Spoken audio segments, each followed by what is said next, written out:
The cold wind of dawn swept through the silent plains of the alien world called Neria.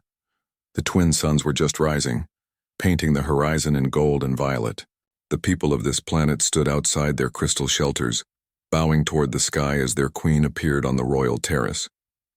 She was tall, graceful, and covered in silver armor that shimmered like liquid metal. Her name was known across galaxies, the Queen of Neria. She ruled not only her planet but several smaller worlds that had surrendered to her strength. Her people feared her. Her enemies respected her. For years she had led countless battles and never lost one. Her army was made up of the strongest alien warriors, each trained since childhood to obey without question. She believed that no race, no species could ever stand equal to her power. And above all, she looked down on one group more than anyone else: humans. To her, humans were weak, emotional, and too fragile to fight wars. She often mocked them during her speeches, calling them creatures of talk, not strength. But fate has a strange way of testing pride. That morning, as she prepared for another conquest, a message arrived from the farthest edge of her empire. One of her generals reported that a small group of humans had been spotted entering Nerian territory. They were not soldiers, not diplomats, just explorers who had come in peace. But to the queen, peace was a word she never believed in. She laughed when she heard the message. Humans, here, do they think they can stand in my world without my permission? She said, her voice echoing across the hall. Her guards bowed in silence. Bring them to me, she ordered. Let's see what these fragile creatures think they can achieve. The humans were captured easily and brought before her throne. They were tired, dusty from travel, but their eyes were calm. The queen sat on a throne made of dark crystal, her long silver hair flowing behind her. She looked at them with cold amusement. So, she said slowly, the humans finally show themselves. What do you want on my planet? The leader of the human group, an older man with kind eyes, stepped forward. We come not to fight, he said softly. We seek knowledge and perhaps friendship between our people. The queen laughed. It was not the laugh of joy, but of mockery. Friendship? You must be joking. What could your kind possibly offer us? Your bodies are weak, your weapons are primitive, and your courage ends the moment fear appears. The hall filled with quiet tension. The humans did not answer. Instead, they exchanged calm looks with one another. They did not bow, nor did they show anger. That silence irritated the queen even more. You don't speak because you know I'm right, she said, leaning forward. Your race hides behind words and peace treaties. You conquer with lies, not power. You should be grateful I allow you to breathe my air. Still, the humans stood in quiet dignity. One of them, a younger woman, finally spoke. Maybe strength isn't only in muscles or weapons, Your Majesty. Sometimes it lies in what we stand for. The queen's eyes narrowed. For the first time, her confident smile faded slightly. There was something unsettling about the way these humans spoke. So calm, so sure, as if they held some secret strength she couldn't see. She stood up suddenly, her tall frame towering over them. Take them to the lower chambers. Let them learn how weak their kind truly is. Her guards pulled the humans away, but as they walked, the older man turned his head slightly and said, Your Majesty, one day you'll see that real power is not what you think it is. The queen waved her hand dismissively, but the words echoed in her mind longer than she expected. That night she couldn't sleep. She kept thinking about the humans' faces, how they didn't show fear. Every other being she had ever faced trembled before her, but these people, they were different. She tried to push the thought away, telling herself they were just foolish creatures pretending to be brave.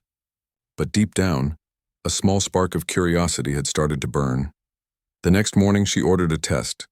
She would let the humans face a small combat challenge against her lowest-ranked soldiers, just to prove how powerless they were.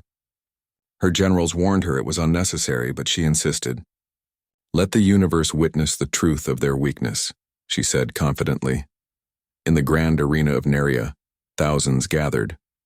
The queen took her seat at the highest platform, overlooking the massive battlefield.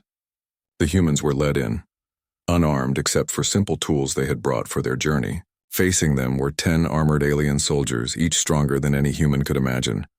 The crowd roared as the match began. At first it looked hopeless. The alien soldiers advanced with glowing spears while the humans scattered, using quick movements to avoid direct hits. But instead of fighting back with weapons, they began working together, communicating through gestures, warning each other of attacks, helping one another when someone fell. Their teamwork was so fluid it caught the attention of the audience. Even the Queen leaned forward curious. Then something unexpected happened. The humans began using the environment, the dust, the broken rocks, the light from Neria's twin suns to their advantage. They blinded their opponents with reflected light, trapped them in soft sand pits, and outsmarted their attacks. They never aimed to harm, only to defend and survive. Slowly, one by one, the alien warriors began to stumble, their strength wasted against the humans' calm strategy. By the end of the trial, every alien soldier was on the ground, exhausted. The humans stood together, breathing heavily but still standing tall. The arena fell silent. For the first time, the people of Neria witnessed humans doing something they never expected, not winning by strength but by mind, by unity, by heart. The Queen stood up slowly. Her expression was unreadable. She wanted to be angry, to shout that it was just luck, but inside she felt something she had not felt in a long time: respect. As the humans bowed politely before leaving the arena, the Queen said quietly, "This isn't over. I will see what else your kind hides beneath that calm face." The old man turned back with a small smile. "We don't hide anything, Your Majesty. We just believe that strength means nothing if it doesn't protect what matters." Those words struck deep. The Queen said nothing as they were escorted away, but her heart was not the same. The sound of the crowd cheering for the humans still echoed in her ears long after the arena emptied. That night, she stood alone on the terrace, staring at the twin moons above her world. For the first time, doubt entered her heart. She began to wonder if all her life, her wars, her victories, her pride, had been built on the wrong idea of power. The wind whispered softly around her. Somewhere far below, the humans were resting, unaware that their quiet courage had started to shake the very foundation of an empire. And though the Queen didn't admit it yet, something inside her had changed forever. The next morning, the Queen woke before the suns rose. She stood near her wide balcony, looking down at the quiet city of Neria. The air was filled with mist and silence, but her mind was restless. All through the night, she kept replaying the scene in her head, the humans standing strong in the arena while her soldiers lay defeated. It wasn't anger that bothered her this time. It was confusion. She couldn't understand how creatures so small, so fragile, had managed to win against her trained warriors without even fighting violently. For the first time in her long reign, she started questioning herself. Her belief had always been simple: strength means domination, power means control. But what she had seen yesterday didn't fit into that belief. The humans had shown a different kind of strength, something that didn't come from weapons or physical force. It came from within, from how they helped each other, how they never gave up, and how they fought with purpose instead of pride. Her chief advisor entered the hall quietly, bowing before her. "Your Majesty," he said, "the humans await your decision. Shall we send them back to their world or keep them for more testing?" The Queen didn't answer immediately. Her gaze remained on the horizon. "No," she finally said. "I want to understand them more. They will stay here for now." The advisor hesitated. "But Your Majesty, the people are questioning why they are still alive. Some think you're showing weakness." The Queen turned slowly, her silver armor glinting in the morning light. "Weakness?" she said in a calm but sharp voice. "I am not showing weakness. I am studying them. Knowledge is also a form of power." The advisor lowered his head, realizing she had made her decision. Later that day, the humans were brought to the royal gardens. It was a strange place, filled with glowing trees, floating crystals, and flowers that hummed softly like music. The Queen watched them from a distance as they observed everything with fascination. She had expected them to be afraid, but instead they were curious, gentle with the creatures around them, respectful of even the smallest plants. Finally, she approached them. The humans stood and bowed lightly. She waved her hand for them to rise. "You surprised me yesterday," she said simply. "Most who face my warriors never live to tell the tale. Tell me, how did you do it?" The older man, the same one who had spoken before, smiled faintly. "We only used what we learned from life. When you live on a planet like ours, you understand that survival is not about being the strongest. It's about being united." The Queen frowned. "United, you mean working together?" "Yes," the man said. "On Earth, we have faced many hardships, storms, wars, hunger. But when people come together, they find strength even when they have none left. That's what kept us standing in your arena." The queen stayed silent, watching him closely. The sincerity in his voice was disarming. She had met countless warriors, kings, and rulers who always spoke of power and victory. But this human spoke of togetherness as if it was the most valuable weapon in the universe. "Your words are interesting," she said, walking slowly around them. "But tell me, if unity is so powerful, why has your species fought so many wars among itself? Why do humans destroy each other?" The man lowered his eyes for a moment. "Because we are not perfect. But even through our mistakes, we keep trying to do better. Our strength doesn't come from never falling. It comes from how we rise again." Something about his answer touched her deeply, though she didn't show it. She turned away, pretending to admire the glowing flowers. "You speak as if you've lived many lives," she said. "I've lived enough to know that every creature, no matter how strong, has something to learn," he replied softly. The queen paused. She wanted to deny it, to remind him that she had conquered worlds, commanded thousands, and never lost. But deep down she knew he was right. Every empire, no matter how great, falls when it stops learning. The next few days she allowed the humans to move freely within the palace grounds under watchful eyes. She started observing them from a distance. She noticed small things, the way they shared food with the guards, the way they comforted each other when they were tired, the way they treated even the servants with kindness. It was strange for her. On her planet, power meant fear. Everyone obeyed her not out of love, but out of terror. Yet these humans seemed to create respect without force. One evening, as the suns were setting, the queen joined them during their meal. It shocked her guards, but she ignored their confused looks. She wanted to know more. "You humans," she began, sitting across from them. "You live on a world full of chaos and still find time to be kind. Why?" The younger woman looked up from her plate and smiled gently. "Because kindness keeps us human. Without it, we'd become just another kind of beast." The queen's eyes softened slightly. "Beast," she repeated. "That's what most of the galaxy thinks humans are, fragile beasts." The older man chuckled. "Maybe we are fragile, Your Majesty. But sometimes fragile things have the strongest spirit. Glass can break easily, but it also shines the brightest when light passes through." The queen didn't reply, but the words stayed with her long after dinner ended. That night she went to the chamber of her ancestors, where the great crystal walls glowed with the energy of past rulers. Their voices echoed faintly through the air, reminding her of the old teachings: strength rules all. Mercy is weakness. She stood there for a long time, torn between her heritage and the new thoughts blooming inside her mind. Suddenly, the alarm bells echoed through the palace. The queen turned sharply as her commander rushed in. "Your Majesty, our defense system has detected incoming ships at the border of our world." She immediately took command. "Prepare the fleet," she ordered. "Who dares to invade my world?" "It's not humans," the commander said quickly. "It's the Kraith Alliance, the ones who lost to you years ago. They've returned." The queen's face hardened. "So they finally found their courage."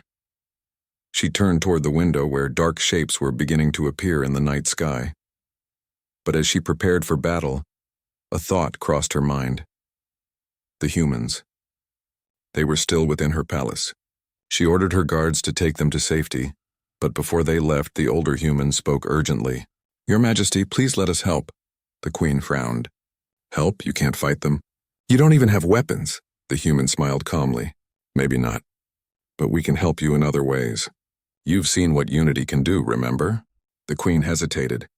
She didn't want to admit it, but his words made sense. These invaders were not ordinary enemies. They were cunning, ruthless, and full of vengeance. This battle would need more than brute strength. "Fine," she said finally. "You will stay by my side. But if you try anything foolish, you'll regret it." The human nodded. "We only wish to protect lives, Your Majesty. Even yours." For a brief moment, the queen felt something she hadn't felt in years. Trust. It was faint and fragile, but it was there. As the war sirens echoed across Neria, the queen and the humans stood together on the royal balcony, watching the enemy ships approach. The skies burned with the light of engines and distant explosions. The queen's heart pounded, but deep inside she felt strangely calm. Maybe, just maybe, there was something to learn from these humans after all. The humans looked at her, waiting for her command. The queen raised her hand and spoke firmly. "Let's show them that even the mightiest enemies can be defeated, not just with power, but with purpose." The soldiers cheered, and for the first time their voices carried not only fear, but faith. As the night sky turned red with the fire of approaching war, the Queen of Neria, once proud, cold, and mocking, found herself standing beside the very beings she had once called weak. And though the true battle was still to come, she felt something awaken inside her that she couldn't name yet. It was not fear.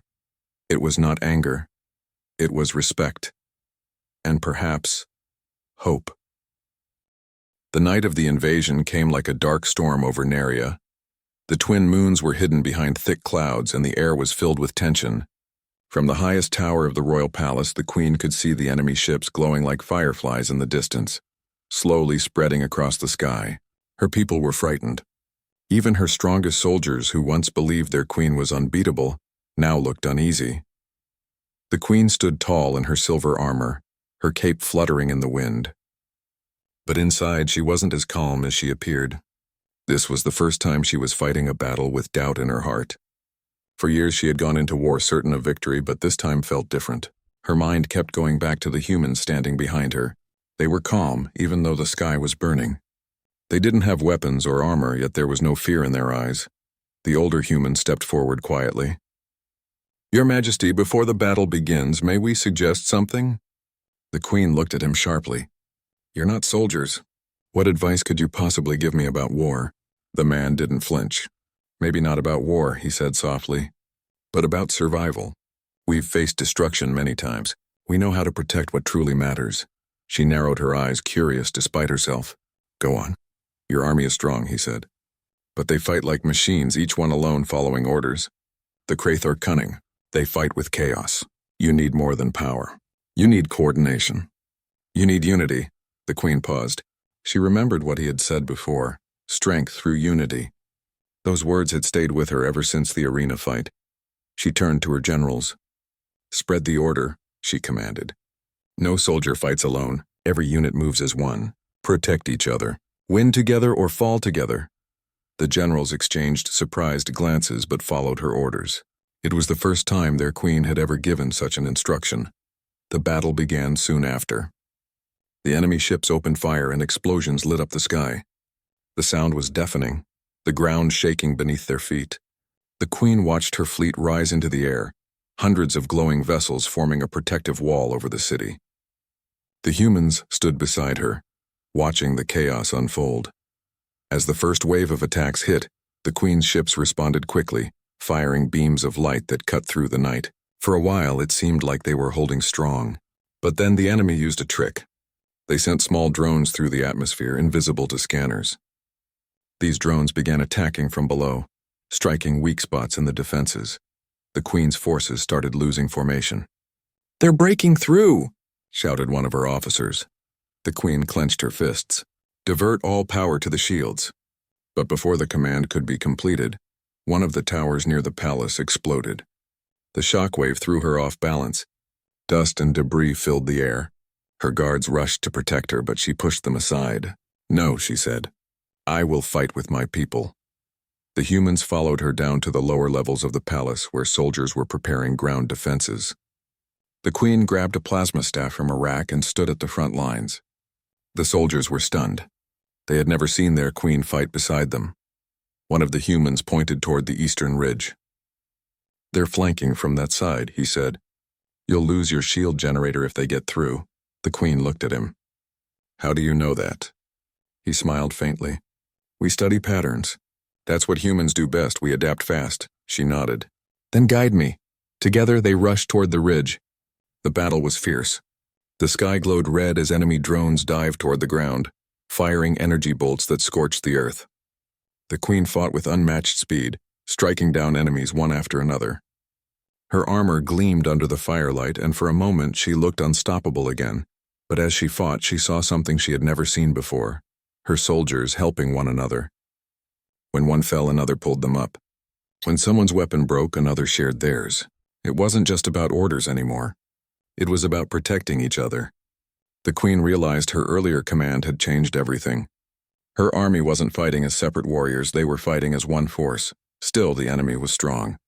The Kraith army kept pushing forward, their weapons tearing through the defenses. The Queen's energy shield began to weaken. Sparks flew and alarms blared across the battlefield. The older human ran up to her, breathing heavily. "Your Majesty, we need to disable their command signal. It's controlling all their drones." She turned sharply. "Where is it?" He pointed toward the largest ship hovering above the clouds. "There, but it's protected by heavy shields." The Queen's eyes blazed with determination. "Then we'll break through." She called her air commander. "Prepare my personal cruiser. I'm going up there myself." The humans looked alarmed. "That's suicide," one of them said. The Queen smiled faintly. "Perhaps, but no one mocks Neria and lives to tell the tale." The older man stepped forward, his tone calm but firm. "Then let us come with you." The Queen hesitated for a moment, then nodded. "Very well. Let's end this." The cruiser shot up into the sky, leaving the battlefield below. The stars blurred past as they approached the enemy mothership. The Kraith fleet surrounded it like a wall of fire. Inside the ship, the Queen could feel the tension rise. The humans worked quickly beside her, using their scanners and simple tools to track weak points in the enemy's shield. "There," the woman said, pointing to the right flank. "If we hit that node, their main control will collapse." The Queen looked at her. "Are you sure?" The woman nodded. "Trust me." The Queen gave the order. "Fire all energy on the right flank!" The cruiser's cannons roared, sending a beam of blinding light straight into the node. For a few seconds, nothing happened. Then suddenly, the entire enemy shield flickered and went down. The Kraith fleet panicked as their control system crashed. "Now!" the Queen shouted. "All ships attack!" The Nerian fleet surged forward, firing from every direction. The sky turned into a storm of light. One by one, the enemy ships exploded, their engines failing. Cheers erupted across the communication channels. The Queen looked out the window as the enemy mothership began to fall toward the distant mountains, its flames lighting up the clouds. For a long moment, she said nothing. She just watched, breathing heavily, her heart pounding with adrenaline. Finally, she turned toward the humans. "You were right," she said quietly. "Unity wins more than strength alone." The older man smiled, his eyes kind. "You didn't just win a battle, Your Majesty. You changed your people's hearts." When the Queen and her team returned to the surface, the city was filled with cheering. Soldiers dropped their weapons and knelt before her, not out of fear this time, but out of respect. The Queen looked around, her eyes softening. For the first time, she didn't feel above them. She felt part of them. She walked through the battlefield, seeing her people helping the wounded, comforting each other. She saw soldiers offering water to even captured enemies. Something deep within her shifted. Power, she realized, was not about ruling others. It was about protecting them. That night, when the fires had died down and the stars returned to the sky, the Queen stood once again on her balcony. The humans joined her quietly. The air was calm now, the city below peaceful. "You came here seeking peace," she said to them, "and yet you helped me win a war." The older man smiled. "Peace isn't the absence of war, Your Majesty. It's the courage to choose kindness even when you have every reason not to." The Queen looked at the sky, her silver armor catching the moonlight. For the first time in her life, she felt truly humble. "You've taught me something I never expected to learn from humans," she said softly. "And what is that?" the man asked. "That strength without compassion is just another form of weakness." The humans bowed respectfully. The Queen looked out over her planet. The same world she once ruled through fear, now united through respect. Deep down, she knew this was just the beginning of a new era, both for her and for Neria. She smiled faintly and whispered to herself, "Perhaps humanity isn't as weak as I thought." The wind carried her words into the night as the stars above Neria shone brighter than ever before, marking the dawn of a different kind of power, the power of understanding. The morning after the great battle, the sky above Neria was finally clear. The twin suns rose gently, painting the world with golden light. For the first time in years, the Queen stood on her balcony and felt peace, not victory, not triumph, but real peace. The smell of smoke still lingered faintly in the air, but so did the sound of laughter and hope from the city below. Her people were rebuilding, working together instead of waiting for orders. The war had not only changed her planet, it had changed her heart. The Queen looked down at the humans who had become unexpected guests in her palace. They stood near the gardens, helping the soldiers plant new trees where fire had destroyed the old ones. She watched them for a long time. Their hands were dirty, their clothes torn, but their smiles were gentle and real. They didn't act like heroes. They didn't demand praise. They just helped quietly without expecting anything in return. That was something she had never seen before among her kind. Her advisor approached carefully. "Your Majesty," he said, "our scientists report that the humans' ship is repaired. They are ready to return to their world whenever you give permission." The Queen remained silent for a while. Her expression was unreadable. "I see," she said softly. "Prepare a farewell ceremony. They deserve honor for what they did." The advisor hesitated before speaking again. "May I say something, Your Majesty?" She turned her head slightly. "You may," he bowed deeply. "Ever since you allowed them to live among us, things have changed. The soldiers are kinder, the people are less afraid, and even the children speak of you not with fear but with respect. It seems their presence has brought something powerful, something no weapon could create." The Queen looked back at the garden. The humans were laughing with her soldiers, teaching them simple games from Earth. She smiled faintly. "Yes," she said. "They brought something I never knew existed here. Hope." Later that day, the Queen joined them in the garden. The humans bowed slightly as she approached, but she gestured for them to relax. "You don't need to bow," she said. "You are not my subjects. You are my allies," the older man smiled kindly. "Allies. I like that word, Your Majesty." She nodded, her tone softer than ever before. "You fought beside me when you didn't have to. You could have hidden or escaped. But you stayed. For that I owe you more than gratitude." "We only did what we believed was right," the man replied gently. "Sometimes doing the right thing doesn't need reward." The Queen looked down thoughtfully. "That's what makes your kind strange and remarkable. You fight not for power, but for purpose." The woman beside him smiled. "Maybe we're all not so different, Your Majesty. We just show our hearts in different ways." The Queen glanced at her, silent for a long time.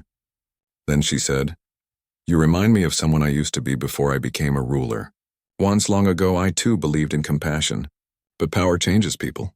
It made me believe that emotions were weakness, that mercy was danger.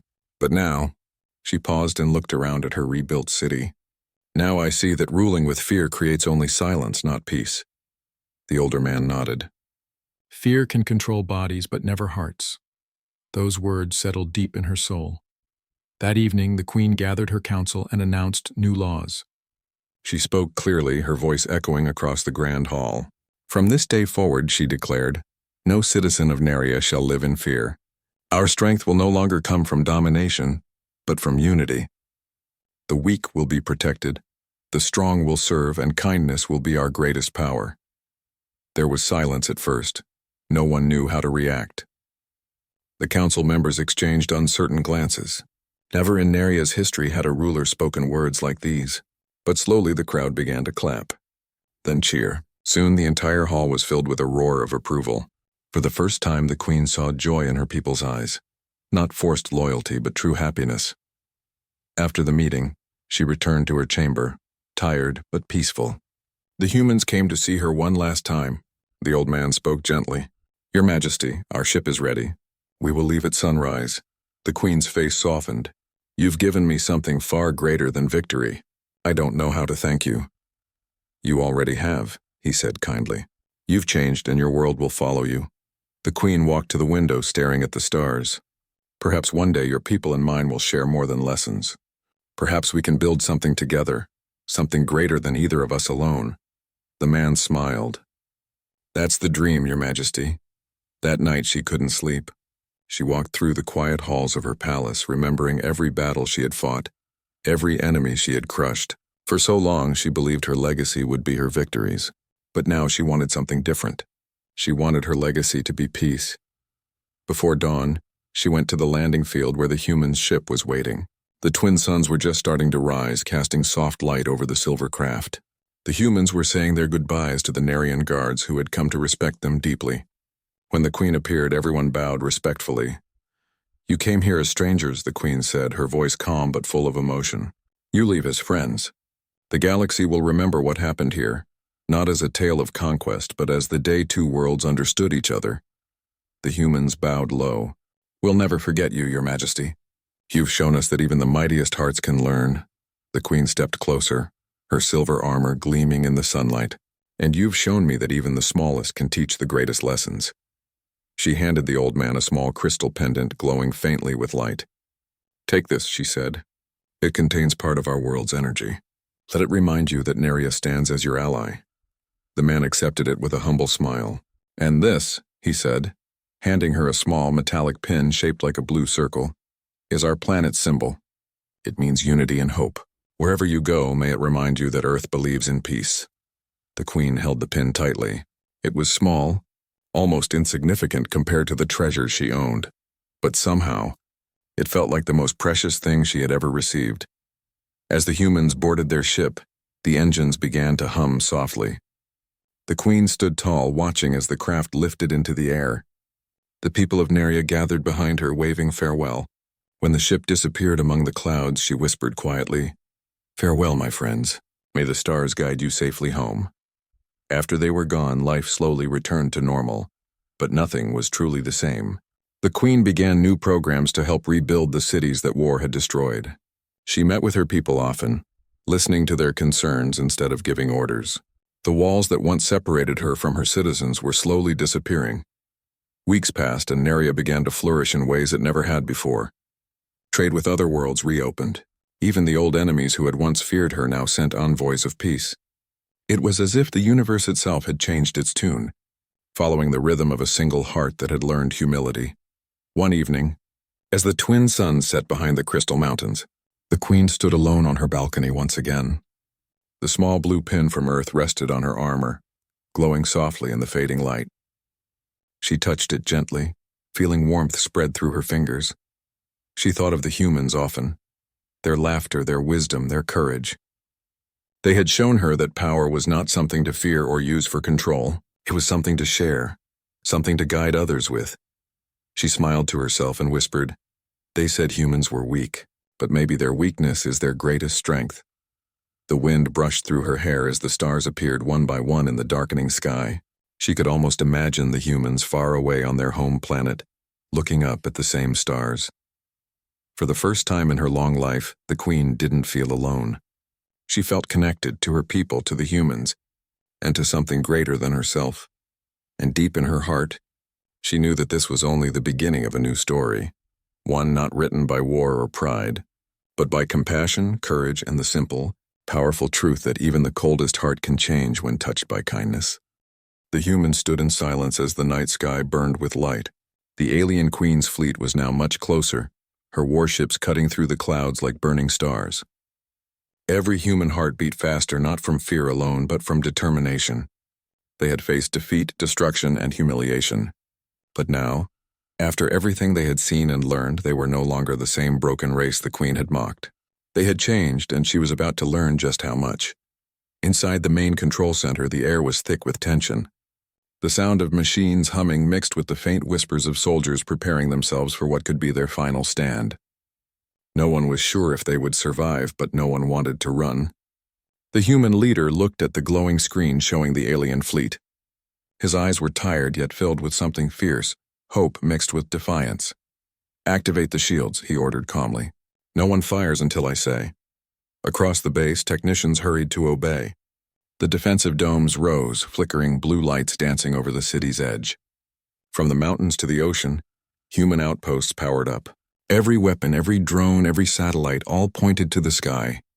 They knew the Queen was watching, and this time she would not find fear. Far above, the alien Queen watched from her ship. Her cold silver eyes scanned the human defenses. She almost laughed. "Pathetic," she whispered to herself. "They still believe they can resist me." Her voice was calm but filled with arrogance. For years she had conquered countless worlds. None had ever truly challenged her. To her, humans were simply another planet to burn. But what she didn't know was that humans had been studying her army carefully.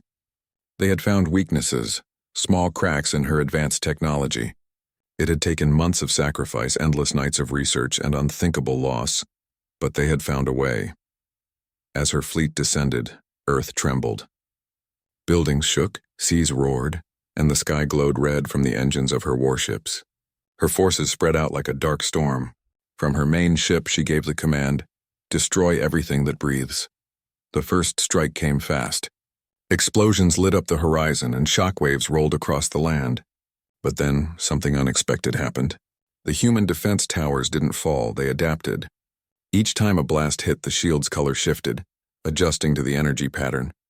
The human scientists had built something she had never seen before, living defenses capable of learning in real time. She frowned. Interesting, she muttered. Down below, humans cheered as the first wave of alien drones exploded mid-air. Fighters launched from underground tunnels, dodging enemy fire and striking back with precision. It was not a perfect fight. Many ships still fell, but for the first time, humans were holding their ground. In the chaos, the human leader gave his next command. Initiate Operation Dawn. Deep under the earth, a hidden chamber came to life. Gigantic machines powered up, glowing with a soft golden light. This was their greatest creation, something built from alien tech powered by human spirit. A massive ship rose slowly from the underground bay. Its hull shimmered with light and human symbols carved into it. The Queen watched in disbelief as the ship broke through the clouds. "What is that?" she hissed. Her generals scanned it, but the readings made no sense. "It's combining organic and synthetic energy," one of them said nervously. The Queen narrowed her eyes. Impossible. But it wasn't. Humanity had taken what the aliens used to destroy and turned it into something new. The ship's weapon pulsed like a heartbeat, syncing with the rhythm of the earth itself. When it fired, a beam of light tore through the sky, pure, silent, and beautiful. One of the alien ships vanished in an instant. The humans erupted in cheers. The tide was turning. For the first time, the alien queen felt something she hadn't in centuries: doubt. She leaned forward, her sharp hands gripping the control table. "Focus all fire on that ship," she screamed. Thousands of alien cannons turned toward it, firing relentlessly. The human ship shook violently, alarms blaring, but it didn't stop. It kept moving, weaving through fire like a predator. Inside, the pilots didn't speak. They knew every second mattered. Every maneuver could mean life or death. One pilot whispered a quiet prayer before diving straight toward the Queen's flagship. The Queen watched as the glowing ship cut through her forces like a blade. But the humans didn't plan to destroy her yet. They wanted her to see. They wanted her to understand. So they stopped just short of her ship and sent a transmission. The screen in her chamber flickered, and the human leader's face appeared. His voice was calm but heavy with meaning. "You thought we were weak," he said. "You thought fear would break us. But fear made us stronger. You mocked humanity, but now you'll see what we truly are." The Queen's face hardened. "You are still flesh and bone." "You cannot defeat evolution." "Maybe not," he replied. "But we can fight for what we love. That's something you'll never understand." Before she could respond, the transmission ended. Then came the second wave. The humans unleashed swarms of drones coordinated like one mind. Each moved with purpose, hitting the alien ships at their most vulnerable spots. The alien fleet began to falter. One by one, their ships started falling out of the sky. The Queen clenched her fists in rage, refusing to accept what she was seeing. Her command room shook as one of her own ships exploded nearby. Sparks flew and smoke filled the air. Still, she refused to retreat. "I am the Queen," she shouted. "No mortal can defeat me." But the humans weren't trying to defeat her with power alone. They used something she could never replicate: unity. Every soldier, scientist, and civilian fought together, trusting each other completely. They shared one heartbeat, one goal: to survive. Soon her fleet was cornered. The skies that once belonged to her now burned with her own fire. Her voice grew quiet as she watched her empire crumble. For the first time, she realized the truth. The humans hadn't just learned to fight, they had learned from her. Every cruel lesson, every loss, had shaped them into something beyond her control. And in that moment, the alien queen finally understood what made them so dangerous. It wasn't their weapons, it wasn't their technology, it was their spirit. The power to rise again no matter how many times they fell.